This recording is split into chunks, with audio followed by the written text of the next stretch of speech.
ॐ भूर्भुवः स्वः तत्सवितुर्वरेण्यं भर्गो देवस्य धीमहि धियो यो नः प्रचोदयात्। ॐ शांति शांति शांति। नमस्कार मेरे प्यारे दोस्तों, ये वीडियो भगवान श्री रामना महर्षि के उपदेश, उनके अपने शब्दों में ये छठा वीडियो है। और पिछले वीडियो का जो हेडिंग था वो था ज्ञान। इसमें भी वो कंटिन्यू रहेगा। पिछले वीडियो का नंबर 5 का क्वेश्चन, लास्ट क्वेश्चन आंसर था, वो 6th वीडियो का प्रथम क्वेश्चन आंसर होगा। प्रश्न: ग्रंथों में कहा गया है कि ज्ञानी बालक जैसे होते हैं, ऐसा क्यों? भगवान रमन महर्षि इसका उत्तर देते हैं। बालक और ज्ञानी एक दृष्टि से समान हैं। घटनाओं में बालक का रस तभी तक होता है जब तक वे समाप्त नहीं होती। समाप्त होने के पश्चात वे उनके विषय में विचार नहीं करते। इससे मालूम होता है कि बालक पर घटनाएं कोई प्रभाव नहीं छोड़ती। वह मानसिक रूप से उनसे अछूता रहता है। ज्ञानी के विषय में भी ऐसा ही होता है। क्वेश्चन: आप भगवान हैं, आपको मालूम होना चाहिए कि मुझे ज्ञान कब मिलेगा। बताइए, मैं ज्ञानी कब बनूंगा? महर्षि उत्तर देते हैं, यदि मैं भगवान हूँ तो आत्मा से अलग कोई है ही नहीं, इसलिए कोई ज्ञानी या अज्ञानी नहीं है। यदि ऐसा नहीं है तो मैं आपके जैसा ही हूँ और उतना ही जानता हूँ जितना आप जानते हैं।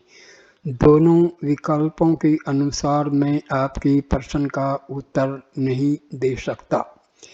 यहाँ आकर के कुछ लोग अपने बारे में नहीं पूछते, वे पूछते हैं क्या जीवन मुक्त जगत को देखता है? वह कर्म से प्रभावित होता है? शरीर छूटने के बाद मुक्त का स्वरूप कैसा होता है? मृत्यु के बाद ही मुक्ति होती है या जीते जी भी कोई मुक्त हो सकता है? क्या ज्ञानी का शरीर प्रकाश में लीन नहीं हो जाना चाहिए या किसी अन्य तरीके से अदृश्य नहीं हो जाना चाहिए? वह शरीर को स्वरूप में छोड़े तो उसे मुक्त कहा जा सकता है? उनके प्रश्न का अंत नहीं। इन सब बातों के बारे में किसी को क्यों चिंतित होना चाहिए? क्या इन सब का उत्तर जान लेना मुक्ति है? इसलिए मैं उनको कहता हूँ, मुक्ति की बात छोड़िए, क्या बंधन है? इस प्रश्न का उत्तर ढूंढिए। सबसे पहले अपने आप को जानिए।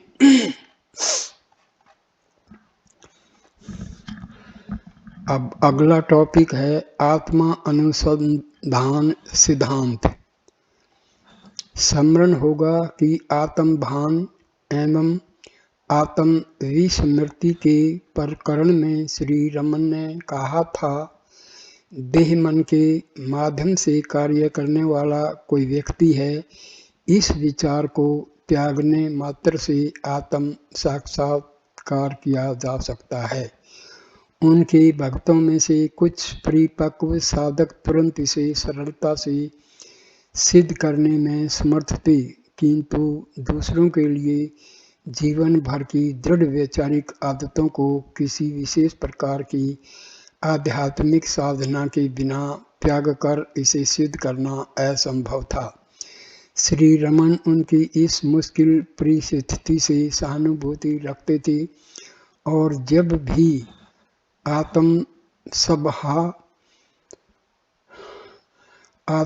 सभानता बनाए रखने के लिए किसी दूसरी पद्धति बताने के लिए प्रार्थना की जाती थी तो वे आत्मा अनुसंधान नाम की युक्ति बताते थे।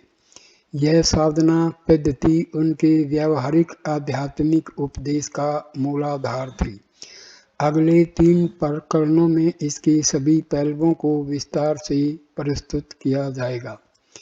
इस युक्ति का वर्णन करने के पूर्व श्री रमन के मन के सब स्वरूप विषयक विचारों को समझना आवश्यक है, क्योंकि आत्मा अनुसंधान का लक्ष्य स्वानुभव से यह जानना है कि मन का अस्तित्व नहीं है।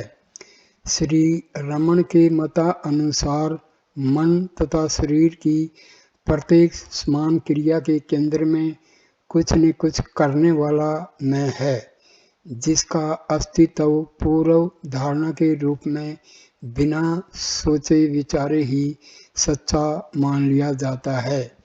मैं सोचता हूँ, मैं याद करता हूँ, मैं कार्य करता हूँ इत्यादि में मैं सब क्रियाओं की जिम्मेदारी अपने ऊपर ले लेता है। श्री रमन इस सामान्य भाव को अहम वृत्ति कहते थे। अहम वृत्ति का अर्थ मन की निरंतर बदलने वाली मूल वृत्ति होता है। आत्मा अर्थात सच्चा मैं कभी भी मैं करता हूँ या मैं सोचता हूँ ऐसी कल्पना नहीं करता, लेकिन जो मैं इन सब कल्पनाओं को करता है वह मन की सृष्टि है। अतः उसे आत्मा का बुद्धि में पड़ा हुआ प्रतिबिंब माना जाता है। अहम वृत्ति का यह वर्णन कुछ जटिल सा है, इसलिए मैंने सामान्यतया संक्षेप के लिए अहम विचार शब्द का प्रयोग किया है।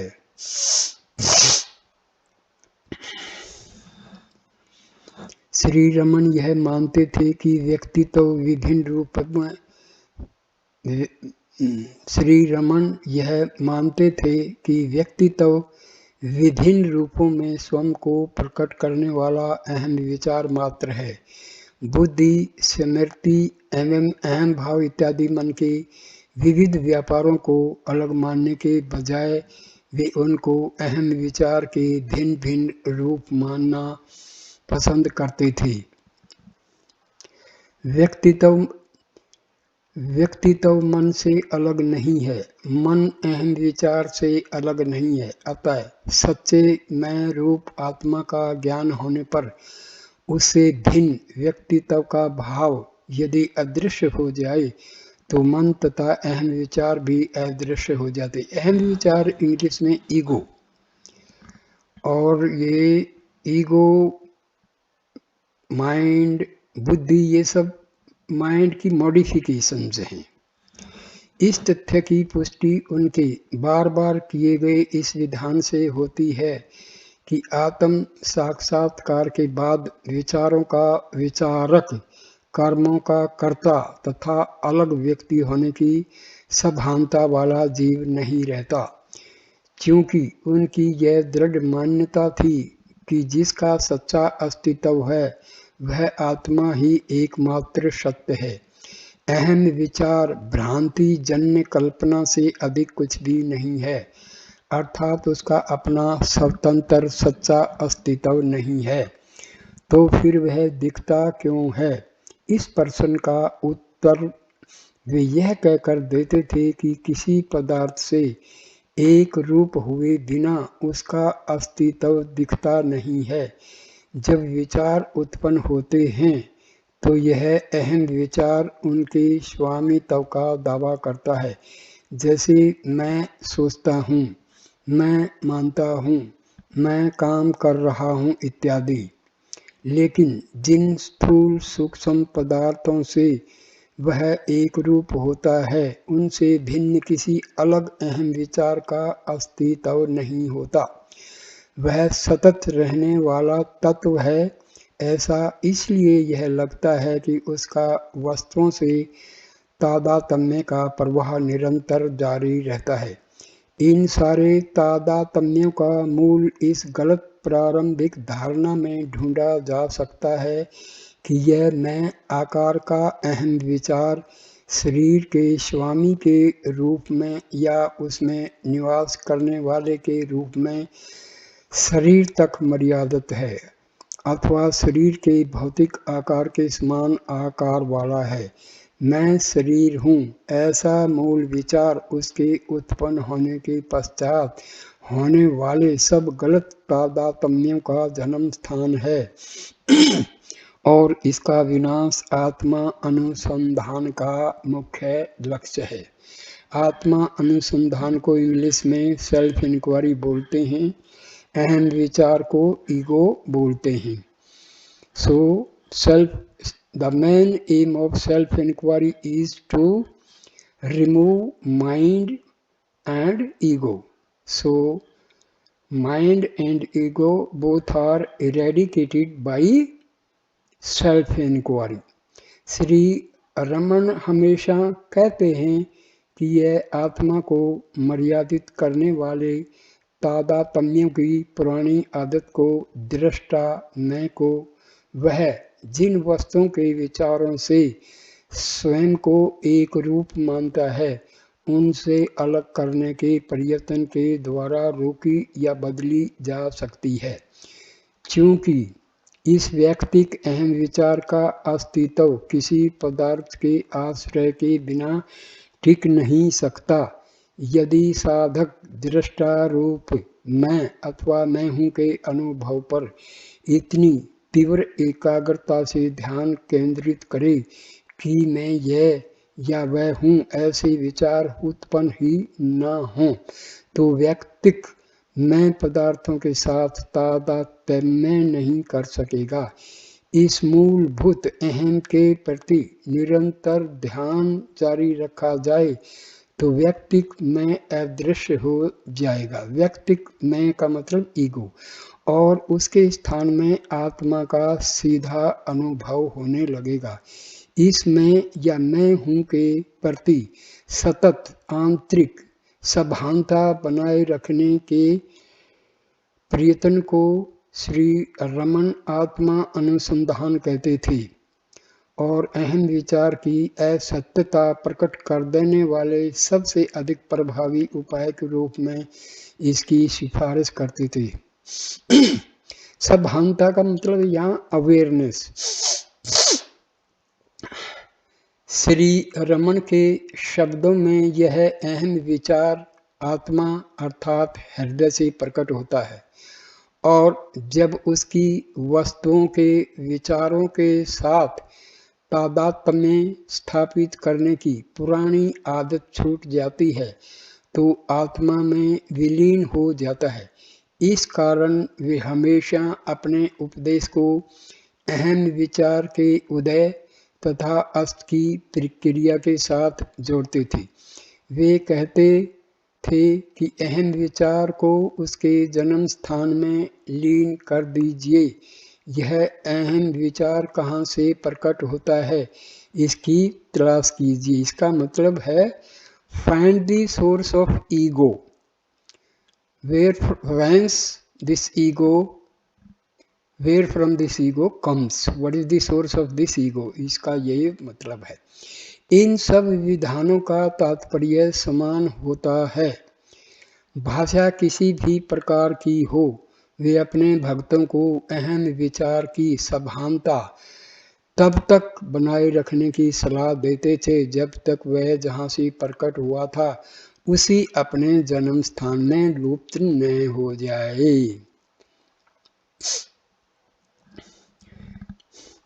वे अक्सर कहा करते थे कि मैं का निरंतर विचार करने से अथवा बार बार अहम का मानसिक उच्चारण करने से भी सही दिशा में गति प्रगति हो सकती है, लेकिन यह ध्यान में रखना जरूरी है कि अभ्यास की यह प्रारंभिक भूमिका है।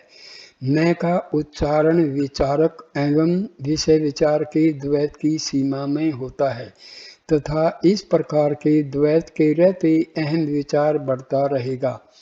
आखिर वह तभी नष्ट होगा जब स्थूल भौतिक पदार्थों का और सूक्ष्म मानसिक विचारों का दिखना समाप्त होगा। यह परिणाम अहम के विषय में सभानता रखने मात्र से प्राप्त नहीं होता, अहम रूप हो जाने पर ही प्राप्त होता है। किसी भी पदार्थ के विषय में सभान रहने के बजाय केवल दृष्टा का अनुभव करने की भूमिका आत्मा अनुसंधान की पराकाष्ठा है, जिसकी विस्तृत चर्चा अगले प्रकरण में की जाएगी। यह महत्वपूर्ण भेद वह तत्व है जो आत्मा अनुसंधान को अन्य सब आध्यात्मिक साधना पद्धतियों से अलग करता है। इससे यह बात भी स्पष्ट हो जाती है कि श्री रमन क्यों दूसरी साधना प्रणालियों को हमेशा बेअसर बताते थे। वे अक्सर यह स्पष्ट करते कि पारंपरिक ध्यान पूजन में एवं योग के अभ्यास में ध्याता तथा ध्येय की आवश्यकता होती है, जिससे अहम विचार नष्ट होने की बजाय पुष्ट होता है। हियर ध्याता मीन्स सब्जेक्ट और ध्येय मीन्स ऑब्जेक्ट। उनके मत के मुताबिक ऐसी साधना पद्धतियां मन को सफलतापूर्वक अस्थायी रूप से शांत कर सकती हैं एवं संभवतः आनंदपूर्ण अनुभूतियों को भी प्रकट कर सकती हैं।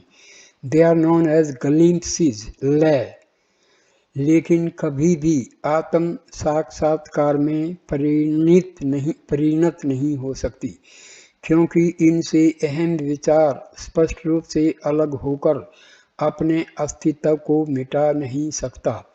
इस प्रकरण में दिए गए वार्तालाप अधिकतर श्री रमन के आत्मा अनुसंधान विषयक सैद्धांतिक विचारों को प्रस्तुत करते हैं।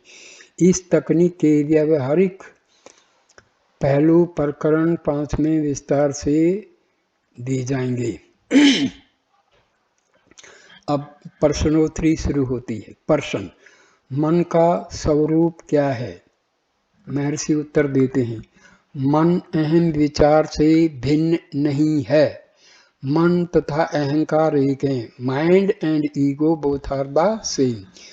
उसकी बुद्धि, स्मृति इत्यादि शक्तियां भी मन ही है। मन, बुद्धि, चित्त, जिसमें संचित वासनाएं, संस्कार रहते हैं, तथा अहंकार, यह सब एक मन ही है। That means intellect, chit and ego and vasana, they are all modifications of mind. यह ऐसा है जैसे किसी मनुष्य को उसके विभिन्न कार्यों के अनुसार विभिन्न नाम दिए जाते हैं। व्यक्तिक जीव इस अहंकार से भिन्न कुछ भी नहीं है। व्यक्तिक जीव मीन्स ईगो। प्रश्न: हम मन के स्वरूप को कैसे जान सकते हैं, अर्थात उसका अंतिम कारण या तत्व क्या है जिसका वह प्रकटीकरण है? महर्षि उत्तर देते हैं, विचारों को उनकी मूल्यवत्ता के क्रम में देखने पर अहम विचार सबसे अधिक महत्व का लगता है। व्यक्तित्व विचार अन्य सब विषयों का मूल या स्कंद है, क्योंकि प्रत्येक व्यक्ति या विचार किसी व्यक्ति विशेष के विचार के रूप में ही प्रकट होता है और अहंकार से स्वतंत्र उसका अस्तित्व कहीं भी नहीं देखा जाता है। इसका यह अर्थ हुआ कि अहंकार विचार प्रक्रिया प्रदर्शित करता है। प्रथम पुरुष में को ही तुम, वह इत्यादि द्वितीय तृतीय पुरुष दिखते हैं, तो ऐसा लगता है कि तीनों पुरुषों का साथ साथ उदय अस्त होता है। इसलिए इसमें या व्यक्तित्व के अंतिम कारण का अन्वेषण करना चाहिए। यह मैं कहाँ से उत्पन्न होता है, इसे अंदर ढूंढिए तो वह अदृश्य हो जाता है। Search ego inside so it will vanish. यह ज्ञान मार्ग है। जब मन अपने स्वरूप का निरंतर अन्वेषण करता है तो अंत में यह ज्ञान होता है कि मन जैसी कोई वस्तु नहीं है। यह सबके लिए सीधा सरल मार्ग है। मन विचार समूह मात्र है, सब विचारों का मूल अहम विचार है। इस प्रकार केवल अहम विचार ही मन है। The primary thought, that is the I thought, or we say root thought, or finally we say ego. Ego creates these thoughts, and thoughts in a chain form constitute the mind. अहम विचार का जन्म व्यक्ति का जन्म है, मैं उसकी मृत्यु व्यक्ति की मृत्यु है। अहम विचार के उत्पन्न होने पर शरीर के साथ गलत तादात्म्य होता है। अहम विचार का त्याग कीजिए, जब तक मैं जीवित है तब तक शोक रहेगा। हियर मैं मीन्स फॉल्स आई, मीन्स ईगो। जब मैं का अस्तित्व लुप्त होता है तो शोक नहीं रहता। पर्सन, हाँ, लेकिन जब मैं अहम विचार सूत्र को पकड़े रखना चाहता हूँ तो अन्य विचार उत्पन्न होते हैं और मुझे परेशान करते हैं। महर्षि जवाब देते हैं, देखिए कि ये विचार किसके हैं, तो वे अदृश्य हो जाएंगे। अहम विचार उनका मूल है, उसे पकड़े रखिए तो वे लुप्त हो जाएंगे। So ego is the root cause of all subsidiary thoughts. The first thought arises from our Atma is I thought, and rest all thoughts follow the primary thought, that is ego. Person, अहंकार द्वारा शुरू की गई गवेषणा उसी की असत्यता कैसे प्रकट कर सकती है? महर्षि जवाब देते हैं, अहम विचार जहाँ से उत्पन्न होता है उस मूल स्रोत में जब आप डुबकी लगाते हैं तो आप अहंकार के दिखावे के अस्तित्व से परे हो जाते। पर्सन, लेकिन क्या अहम व्यक्ति उन तीन रूपों में से एक नहीं है जिनमें अहंकार स्वयं को प्रकट करता है? योग वासिष्ठ तथा अन्य प्राचीन ग्रंथ अहंकार को तीन रूपों वाला बताते हैं। महर्षि जवाब देते हैं, सही है, अहंकार को स्थूल, सूक्ष्म एवं कारण इन तीन शरीरों वाला बताया जाता है, लेकिन यह केवल विश्लेषणात्मक निरूपण के लिए है। यदि अन्वेषण की पद्धति को अहंकार के रूपों पर आश्रित बनाना पड़े तो किसी भी प्रकार की गवेषणा असंभव हो जाएगी, क्योंकि अहंकार असंख्य रूपों को धारण कर सकता है। इसलिए आत्म अनुसंधान के लिए आपको अहंकार का एक ही अहम व्यक्ति वाला रूप है ऐसा मानकर चलना पड़ेगा। You have to accept the concept of single ego. Ego in different forms will create problems for people who go for self-inquiry. So we have to accept ego in a single form, इसका ये मतलब है। Person, लेकिन ज्ञान प्राप्ति के लिए यह शायद अपर्याप्त सिद्ध हो सकता है। महर्षि उत्तर देते हैं, अहम व्यक्ति के सूत्र को पकड़कर आत्मा का अनुसंधान करना ऐसा है जैसे कुत्ता सूंघ कर अपने मालिक को पा लेता है। मालिक चाहे अनजाने दूर के स्थान में हो, लेकिन यह कुत्ते के मार्ग में विघन नहीं बनता। उस प्राणी के लिए अपने मालिक की गंध ही पर्याप्त संकेत है। उसके वेश की, आकार की, ऊंचाई इत्यादि की जानकारी जरा भी आवश्यक नहीं है। कुत्ता उसे ढूंढते समय उसकी गंध को एकाग्रता से सूत्र की तरह पकड़े रहता है और अंत में उसे पाने में सफल होता है। पर्सन, मन की दूसरी वृत्तियों को छोड़कर इस अहम वृत्ति के मूल की तलाश को ही आत्म साक्षात्कार का सीधा मार्ग क्यों माना जाए, यह प्रश्न फिर भी अनुत्तर रहता है। महर्षि उत्तर देते हैं, यद्यपि मैं या मैं हूँ का भाव दुनिया के व्यवहार में अहम वृत्ति माना जाता है, लेकिन वस्तुतः यह मन की अन्य वृत्तियों की तरह साधारण वृत्ति मात्र नहीं है, क्योंकि परस्पर असंबद्ध अन्य सब वृत्तियों से भिन्न यह अहम वृत्ति मन की दूसरी सब वृत्तियों से तात्विक रूप से संबंध है। अहम वृत्ति के बिना अन्य कोई भी वृत्ति टिक नहीं सकती, लेकिन स्वयं अहम वृत्ति मन की अन्य वृत्तियों के बिना भी स्वतंत्र रूप से रह सकती है। इस कारण अहम वृत्ति अन्य सब वृत्तियों से मूलभूत रूप से भिन्न है। हियर अहम वृत्ति means ego, I thought, root thought, primary thought. So this is different from other thoughts. Other thoughts, they depend upon the root thought, but root thought does not depend upon any other thought. So this is self-independent.